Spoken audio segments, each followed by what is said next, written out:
Kurikulum transformatif pada program studi sarjana kedokteran di Universitas Padjadjaran merupakan model pembelajaran yang dirancang untuk membentuk perubahan pola pikir, sikap, dan perilaku mahasiswa agar lebih reflektif, kritis, serta mampu menyesuaikan diri dengan berbagai situasi. Sistem pembelajaran ini tidak lagi memisahkan materi berdasarkan cabang ilmu secara terpisah, seperti anatomi, fisiologi, atau patologi, dan seterusnya, tetapi menggabungkan ilmu dasar atau basic science dan juga ilmu klinis atau clinical science dalam satu kesatuan pembelajaran yang saling berkaitan. Dengan pendekatan tersebut, mahasiswa dapat memahami materi secara menyeluruh dan relevan dengan praktik kedokteran sehingga diharapkan mampu menjadi lulusan yang profesional, kreatif, berpikir kritis, dan memiliki kemampuan kepemimpinan. Selain itu, kurikulum transformatif di Fakultas Kedokteran Universitas Padjadjaran berfokus pada penguatan 6 kompetensi utama yang dikenal sebagai 6C, yaitu character, citizenship, critical thinking, creativity, collaboration, dan communication.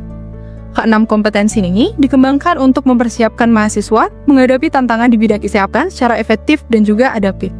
Penasaran nggak sih sama keseharian mahasiswa FK4?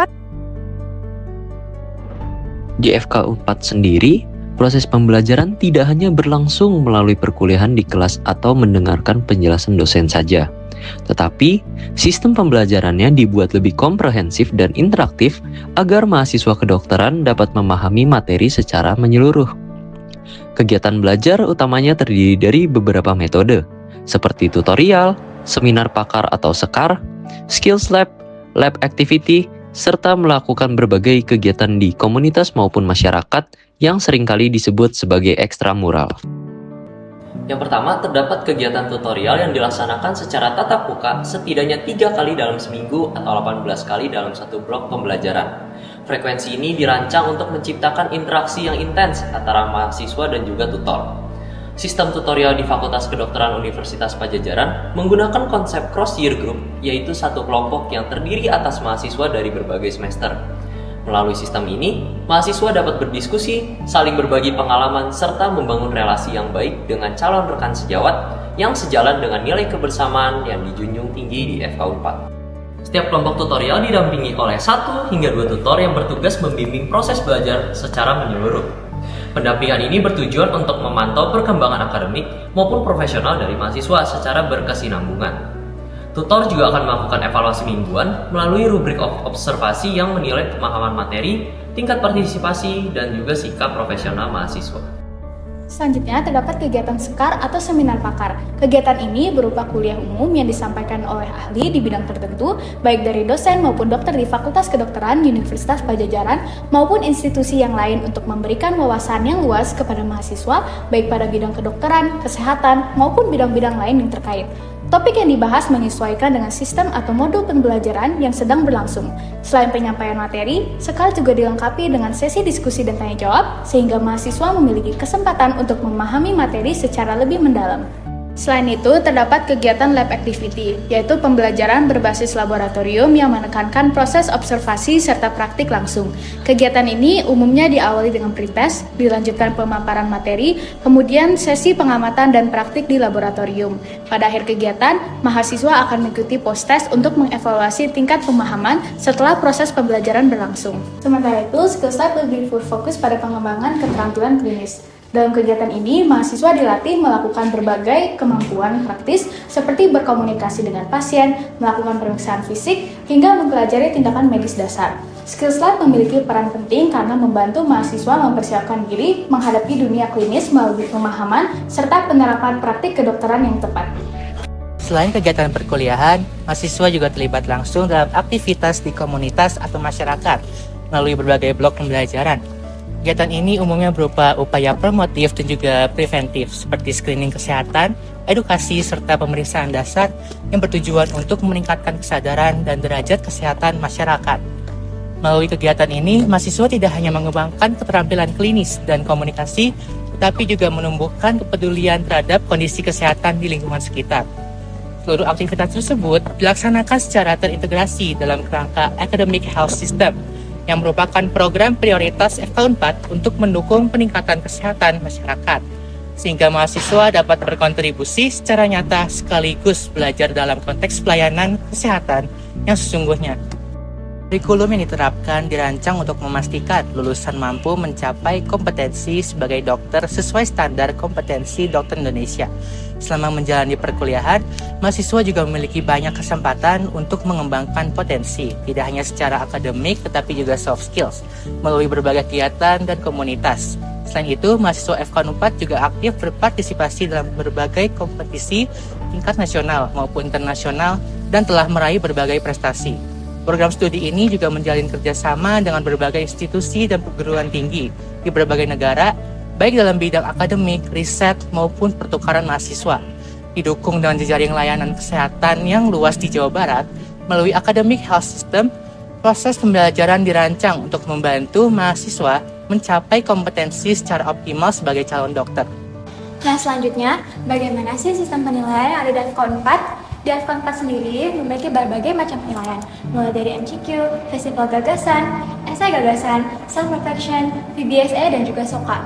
Nah, untuk MCQ sendiri merupakan multiple choice question yang merupakan evaluasi tiap blok berbasis blueprint untuk menilai penguasaan materi biomedik, klinik, kesehatan masyarakat, bioetika, dan juga sistem kesehatan. Menggunakan format one best answer atau OBA, MCQ menguji critical thinking, critical reasoning, dan juga pengambilan keputusan melalui skenario klinis maupun non-klinis. Ujian dilakukan berkala dengan LMS dengan hasil sebagai dasar tidak lanjut pembelajaran. Selain itu, terdapat progress test, yaitu evaluasi komprehensif lintas tingkat yang mengukur perkembangan pengetahuan mahasiswa sepanjang studi. Tes ini membantu mahasiswa mengenali kemampuan, mengevaluasi kekurangan, dan juga memantau kemajuan belajar mahasiswa secara objektif dan berkelanjutan. Esai gagasan merupakan penilaian akhir yang mendorong mahasiswa menuangkan pengalaman medis, penalaran klinis, dan juga isu etika dalam tulisan sistematis. Setiap blok, mahasiswa menyusun esai sebagai bentuk integratif, analisis, dan juga pengembangan ide, serta merumuskan solusi berbasis bukti secara kritis dan kreatif. Karya dapat berupa proposal ilmiah, ide bisnis, program pengabdian masyarakat, aplikasi teknologi prototipe, produk inovatif, video kreatif, maupun esai dengan tema masa depan. Setelah itu, mahasiswa juga diwajibkan untuk mempresentasikan ide gagasannya dalam bentuk seminar. Penilaian menggunakan rubrik 6C dengan umpan balik yang didokumentasikan dalam e-portfolio. Yang ketiga yaitu Festival Gagasan atau biasa disingkat FESGAS. Kegiatan ini merupakan grup proyek yang menekankan pentingnya kolaborasi antar mahasiswa dalam membangun sikap profesionalisme. Dalam kegiatan ini, mahasiswa bekerja dalam kelompok kecil untuk mengidentifikasi masalah kesehatan di masyarakat, melakukan analisis situasi, serta merancang solusi atau intervensi yang relevan dan sesuai dengan kebutuhan. Selama proses berlangsung, mahasiswa dituntut untuk menunjukkan kreativitas, kemampuan kerjasama, sikap saling menghargai, pengambilan keputusan yang inklusif, serta tanggung jawab bersama. Hasil kegiatan kemudian disusun dalam bentuk laporan tertulis yang komprehensif, mencakup latar belakang, identifikasi masalah, tujuan, strategi yang diusulkan, luaran yang diharapkan, serta refleksi kontribusi individu dan dinamika kelompok, dengan tetap mengedepankan pemikiran berbasis bukti, inovasi, dan dokumentasi yang jelas dari tahap perencanaan hingga pelaksanaan. Pada tahap akhir, hasil kerja dipresentasikan dan akan dinilai oleh tutor serta panelis menggunakan rubrik 6C dengan hasil penilaian dan umpan balik yang akan didokumentasikan dalam e-portfolio. 4. Self-reflection adalah tulisan reflektif atas pengalaman belajar yang tidak hanya deskriptif, tetapi juga analitif terhadap tantangan, umpan balik, dan strategi perbaikan. Mahasiswa menunjukkan kesadaran diri, integrasi umpan balik, serta rencana pengembangan yang realistis. Penilaian menggunakan rubrik 6C dengan umpan balik yang didokumentasikan dalam e-portfolio untuk mendukung pembelajaran mandiri dan profesionalisme. Kelima, VBSA atau Video Based Skills Appraisal adalah evaluasi melalui pembuatan video keterampilan klinis dan juga komunikasi berdasarkan pembelajaran pada Skills Lab. Mahasiswa melakukan pembelajaran mandiri dan latihan bertahap dengan tutor sebagai fasilitator. Penilaian menggunakan rubrik tes standar disertai umpan balik dan juga feed forward, serta refleksi diri melalui peninjauan video. Metode ini membantu memantau perkembangan keterampilan secara bertahap dengan dokumentasi dalam e-portfolio. Terakhir, SOKA atau Structured Oral Case Analysis adalah diskusi lisan berbasis kasus untuk menilai clinical reasoning, berpikir kritis, dan pemecahan masalah secara komprehensif. Mahasiswa dipandu dengan pertanyaan what, why, how, dan what if untuk menjelaskan alur pikir, diagnosis, hingga tata laksana secara sistematis. Berbeda dari ujian lisan biasa, SOKA menekankan proses penalaran, refleksi, dan respons logis. Melalui sistem ini, mahasiswa dapat memantau perkembangan kompetensi, meningkatkan kesadaran diri, serta menerima umpan balik berkelanjutan dengan hasil penilaian yang didokumentasikan dalam e-portfolio sebagai bagian dari pembelajaran jangka panjang. Nah, sebagai fun fact terakhir di FK Unpad, mahasiswa memiliki fleksibilitas untuk mulai mengembangkan minor thesis atau skripsinya lebih awal. Selain itu, bentuk final project atau minor thesis juga beragam, tidak hanya dalam bentuk skripsi, tapi juga bisa berupa publikasi, jurnal, studi kasus, proyek inovasi, hingga karya berbasis kompetisi lainnya. Menariknya, mahasiswa yang berhasil mempublikasikan artikel ilmiah sebagai penulis pertama di jurnal terindeks atau terakreditasi tertentu dapat dibebaskan dari kewajiban skripsi.